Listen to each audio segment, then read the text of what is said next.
Hi everyone, today we're going to be doing Love and Hip Hop Atlanta Season 2, Episode 2 review. Show starts off with Joseline. She is no longer happy in the situation in between her and Stevie J, especially what happened last episode when she walked in the house, seen Mimi there. She got all beside her. She's like, I'm not trying to do this no more. We need to get this together quick, fast, and in a hurry. Paraphrasing. Because she don't want to end up like Mimi 15 years down the road. She's like, Mimi, she's stuck in this relationship. She ain't got nothing to show for it. I do not want to be Mimi of the future in the future.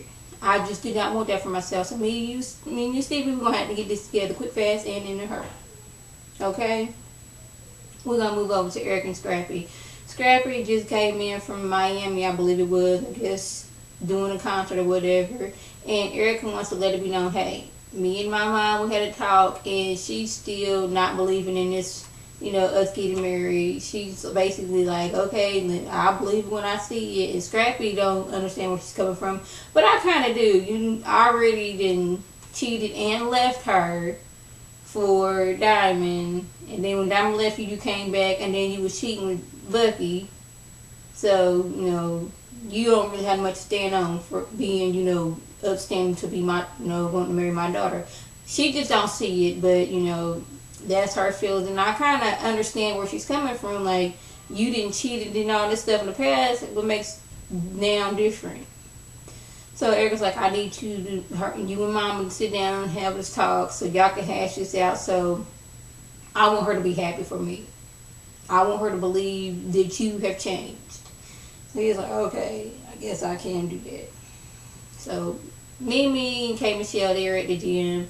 Mimi's like, I done had this fight. Johnson came in, called me Molly the maid. I'm done. I'm through with it. And K Michelle's like, she thought Mimi was stupid for living in the house in the first place, which I did too. But like, what happened to the house that Stevie gave her last season? Is this house that we're talking about right now? And him and Johnson just happened to be moving in it. What happened to the house that he gave her? She's like, you shouldn't have put yourself in that situation because you know how Stevie is. He hasn't changed in the last 15 years. I don't know what makes you think he's going to change in the last few months. So she's like, okay, girl, you need to just go ahead and get you and your baby out of that situation because it's not good for you and for her. It's not especially not good for her seeing you and Stevie fight all the time. He's all hooked up on Jocelyn. And that's a little child. It's something to her psyche. Yeah. Need to get this handled. So we got to move over to Jocelyn in her book engagement. Her book engagement, like, you've been doing good. We've been making all this money. You've been making like $40,000 a week. But we're going to have to get this, single out. People are no longer going to be just, okay with just seeing you come to a club and make an appearance and stuff like that. They're going to want something from you. And she's like, yeah, I don't know. See, we've been acting all kind of stupid. And she lets me know that, hey, I didn't even read the contract Stevie gave me because she was like, I didn't have nothing when I signed the contract. I didn't think I was going to blow up like I did. And now I have. And I don't even know what I signed. She could have signed her whole life away. It could have been for the rest of the life. Every time you make a money, even if I'm not your manager, you got to give me a cut. You got to give me 80% of your money. That's what you got to read your contracts. That's how a lot of people get messed up. Not reading, they thinking, yeah, this is a record deal. And you come and look up, okay, I done toured and made all this money. How come all I get is a doggone DVD player, Blu-ray if I'm even lucky? Yeah. So yeah, she need to keep up with that. Make sure she read them contracts so she make sure she know what she's going to be getting. So she don't be looking stupid and be broke. Yeah. We're going to move over to Mama D and Bucky. She didn't pick up Bucky from wherever Bucky was at, and she's talking like, I think the reason why Scrappy don't want to see you is because he see you, all those feelings is going to rush back. I think Eric is getting in his mind. Yeah, he's a prince and I'm the queen. And yes, the kingdom is not doing good right now. And it's like, Mama D, really? Really? Bucky, she's sitting there. She's indulging her. She's like, yeah, I do think that is. I think he's scared to do something because of Erica. Maybe he just don't want to disrespect Erica again because he's trying to work things out. How would that look, him going to see you, the woman he was messing with, while he's engaged? That's not going to look good on him in any sort of way. So maybe that's why Scrappy did not want to see you. So, Mama D's trying to encourage her on ways to. At first, I thought Mama D was trying to, school her how to, get Scrappy back. But she was like, yes, in due time, it's gonna work. You just got to do this. I really think he still cares for you, and Bucky's taking this all in. Like, okay, Mama D, we can do this. So I guess they're in alliance now. So whatever. We're gonna talk about Tracy and her. The father of her child, Drew. Tracy, she's a new girl. She's a radio host in Atlanta, and she was dating a guy, and she ended up pregnant. When he cheated on her while she was pregnant, and she was like, okay, you gotta go. I'm not gonna stand for this. I will not be sitting around while you cheating on me left, right, and all that stuff. So she's like, we're just co-parenting right now. But her thing is, you will not have these groupies around my son. I will not stand for that at one bit. My son is young and impressionable. I do not want him to see all these different women rotating in and out your door. We're going to have to come together on that. He feels that there is not all these groupies rotating in and out of my door. It was one girl I was living with. So now he's like, we should be going to business together. He wants to have a sneaker business. He wants her to put money up. And he going to put money up. But she was like, I'm not going to put no money into a business and you're going to have a groupie working there. No, that's not going to happen. I'm not putting my money in to pay your groupie. Yeah, I'm not going to do that. And I can understand where she's coming from. I don't care if you dating. I don't care what. He had some t-shirt that says something about groupies. It's some new name for groupies. But she was like, I don't care who you dating just as long as you ain't bringing around my child. Okay. So, Scrappy meets up with Erica's mom. Like, hey, Mama Erica. Her name is Ming Nong or something like that. I cannot. Erica's mama. Like, hey, I want to let you know I'm going to do right by your daughter. I know I didn't do her wrong in the past. I've been in all around the world seeing all these different women. But none of them compared to your daughter, Erica. I'm gonna do right by her. It's like, I want to believe you on that one, but I don't know. He's like, well, you can't really talk because you was out doing stuff yourself. I know I was on drugs, but I took them somewhere so they didn't have to go to DCFS. So Scrappy is wrong for that, bringing up her drug past, but yeah. So they kind of mashed it out. She was like, okay, I try to believe you. Get my blessing.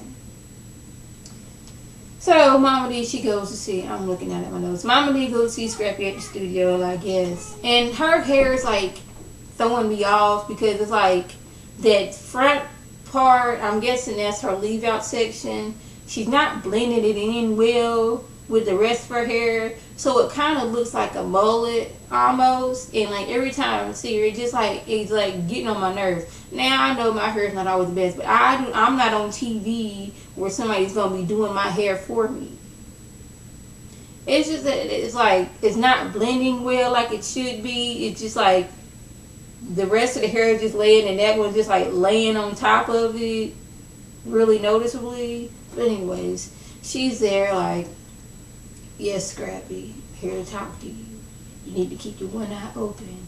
She's like doing this riddle me this thing like she's a Joker off of Batman or something. She was like all these riddles, and he was sitting there getting confused like, what? Yeah, you got to keep your side eye open. One eye open. Looking to the left with your right shoulder up. You gotta watch out. Like some crazy stuff like that. And he was like, what's wrong with you? You alright? So, who walks in? But Bucky.